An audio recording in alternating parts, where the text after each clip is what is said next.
Paranormal entertainment is now a dime a dozen. The modern world has embraced the paranormal and wants more of it. Television shows, internet shows, podcasts, you name it.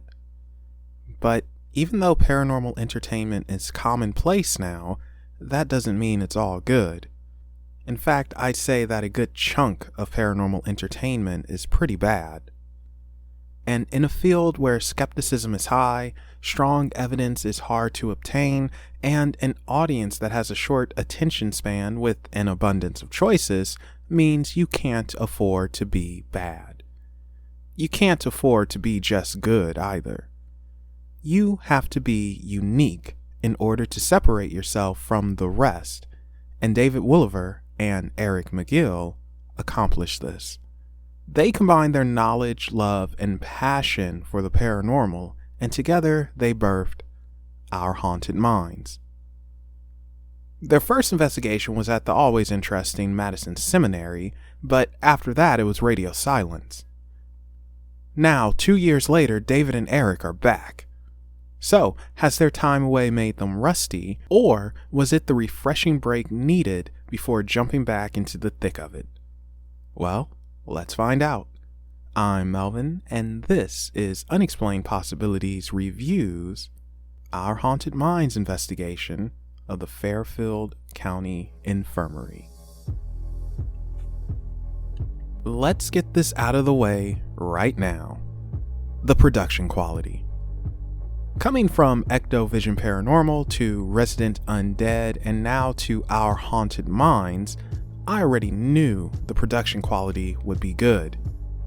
David and Eric clearly have high standards on what they want to present to an audience. Standards more paranormal filmmakers should have. The image is crisp and clean, doesn't hurt your eyes, and feels like it's close to broadcast quality.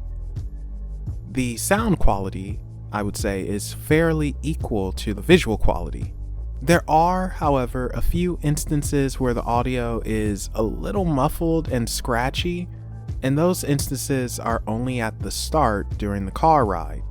Honestly, unless you're actively searching for it, you won't notice.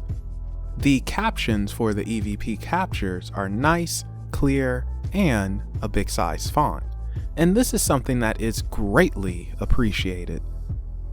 Also, I have to take a moment to say that the amount of time needed to find said EVPs and sync them with the video is insane. This means they listen to playback from the audio devices, then finding the exact moment they happen in the video, and combine the audio and video footage together. That's a lot of work. The only thing I would say that would make the EVP overall better, and this is mostly the captions, would be for them to use multiple colors when several voices are captured during a session. While this would mean more work, it would be a great visual aid for the audience to distinguish between spirits. The entertainment value can be found here in full swing as well. As soon as the guys hit the property, you know it's go time and you're drawn in. A good portion of this comes from the guys being so natural, and the presentation being so good. Now, I've never considered paranormal investigation scary, but some might be more sensitive to this than I am and would be on edge for some of the investigation. There is one part in particular that raises the fear level, and I believe it's only natural that it does so. As scary as that part is, it also raises the entertainment value, and I'm unsure if that's a good thing or not. Let's move on to our investigators, David and Eric. The dynamic duo is still as likable as ever. Part of the reason why they're so likable is because they're not putting on. Sure, there may be the occasional corny joke and some scripted information, but what there isn't is arrogance, them being fake, having a false enthusiasm, or them just going through the motions. What you see from David and Eric are two genuine guys who clearly have a love and passion for what they do. That's not to say they don't get frustrated. Seeing things not going to plan or having to switch things up is a breath of fresh air. The reason being is that you're reminded that these guys aren't perfect, not everything they do works, and they're not going to capture the greatest mind-boggling evidence ever. Instead, you're getting two guys taking you on a haunted adventure. Some of it is trial and error, but all of it comes from their heart. While not appearing, there's the mysterious Addie who was mentioned in the car ride to the location. I can only assume Addie is the team's researcher, and I wish they gave some quick information on her since she was mentioned. Joining David and Eric is Adam Kimmel and Rebecca Kirschbaum from Resident Undead. The chemistry between these investigators is great. You can tell they're all loved by one another, and they're basically family. There's a part during the investigation that shows flat out how much each of them care and look out for one another. It also shows how much heart and dedication goes into these investigations. I'm not going to share what happened as it's pretty major and I don't want to spoil it. Something I've mentioned before, and this isn't exclusive to our haunted minds, but I do wish there was some quick background information given on the investigators. A quick information on Adam and Rebecca, and even Addie. Like something that states Rebecca is a psychic of some sort who's been investigating for however many years, and something like Adam being an investigator and him restoring and preserving haunted locations like Madison Seminary would have been cool. It brings more interest to the guests, and I believe it'll make people unfamiliar with Resident Undead go and check them out. In regards to giving background info for David and Eric, well, that could be done in the opening title sequence. The reason why I harp on this so much is because of new viewers. You always want to attract new people to whatever you're doing, and having some sort of background information for them to have and learn about you is not only great, but it would be welcomed.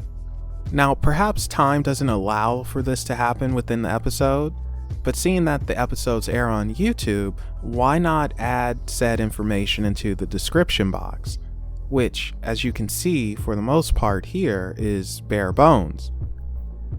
There's an underutilization of the tools given. Links to past episodes, websites, quick bios, and even locations really should be in the description here. Now, when it comes to the investigation itself, I found myself having two gripes with it. The first is going by the show and don't tell formula. While for fictional narratives, that works great. For investigative purposes, showing and telling is a must. An example of what I'm talking about is the mention of a cemetery. Well, I'll let David tell you. Pulling in right now. Pulling in, you can look up on the hill ahead of us. Yes. That would be the cemetery. Oh.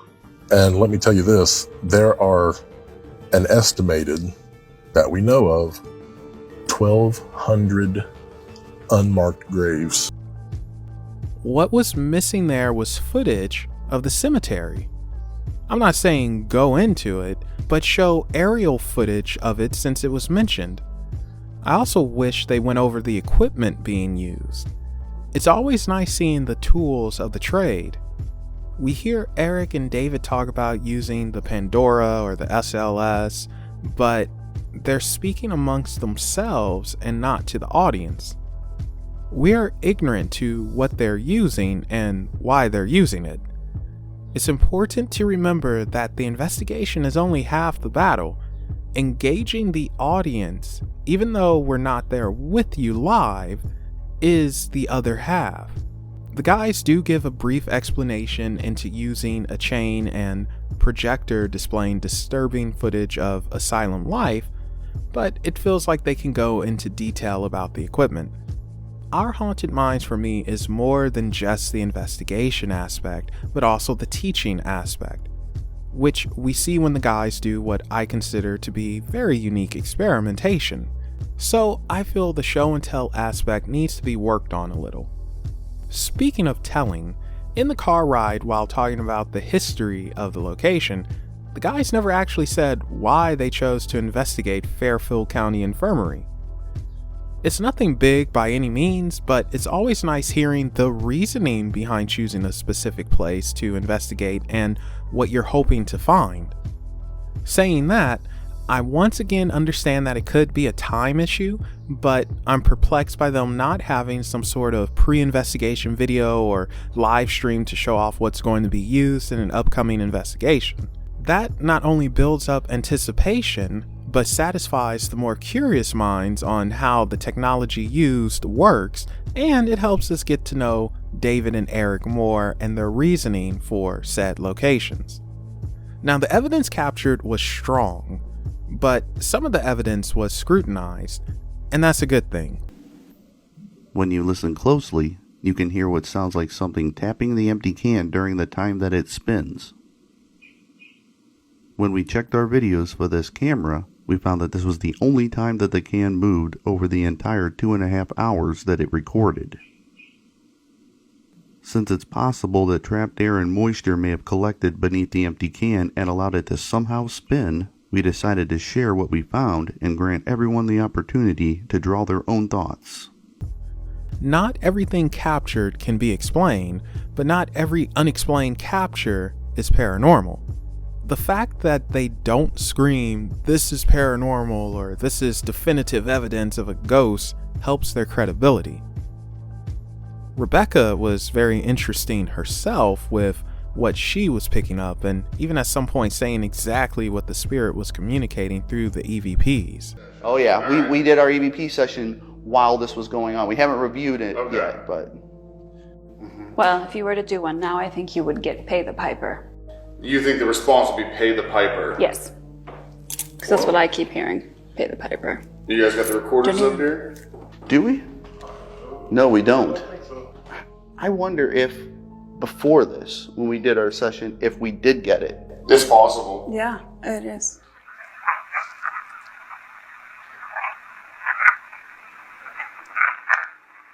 I don't remember what pay the piper means exactly. The voices coming through the Phasma box were simply amazing, but this is also where my second gripe comes in. The filming of this session was very disorienting for me. This could just be a me thing, but I just feel this part could have been filmed better. The constant cutting to different people in such a short span, the camera movement, not to mention all the voices from the Phasma box as well as the investigator speaking, it was a lot to take in. I'm not sure what could really be done to improve upon this, maybe tripods and a type of split screen. Purely because of how this was filmed, it was my most disliked part, but I can't deny the voices captured were anything short of awesome. In the Madison Seminary review, I mentioned how I felt a third, less experienced investigator was needed. I still stand by that. However, after watching Fairfield County Infirmary investigation, I noticed something. I'm not sure if the guys are as familiar with this location versus Madison. They didn't seem as comfortable. This investigation felt like they weren't only just learning new things, but experiencing new things along with the audience, which is terrific in my opinion. This leads me to believe that they might need to go to a mix of locations that they're not so familiar with and that they are familiar with. This will keep things interesting not only from an investigator perspective, but also a viewer perspective. However, considering COVID is still freaking hanging on, I understand that people are limited in their choices. Overall, I really enjoyed this investigation. Yes, they need to work on the audience engagement, plus showing and telling, but in the grand scheme of it all, those are rather minor. Our Haunted Minds is well put together, well thought out, well presented, and it leaves you wanting more. You're not going to get dude bros yelling and panicking left and right. You're not going to get demon, demon, demon every time something is heard. What you're getting is an intelligent and in some cases unique ways of investigating the unknown by two guys who are veterans in the field and passionate about what they do. While our Haunted Minds investigation of Fairfield County Infirmary isn't perfect, It's pretty darn good, and it sets a bar of expectation for paranormal filmmaking. It's entertaining, informative, and well produced. And for that, it has earned 4 Crimson Stars out of 5. And that concludes Unexplained Possibilities Reviews, our Haunted Minds investigation of Fairfield County Infirmary. Thank you all for watching, and if you haven't done so yet, be sure to check out our Haunted Minds and our friends at RU Media in general. Those links can be found in the description below. If you have a review suggestion, be sure to tell us in the comment section down below or follow us on social media and tell us there. Those links can also be found in the description below. Thank you all again for watching, and we will be seeing you next time.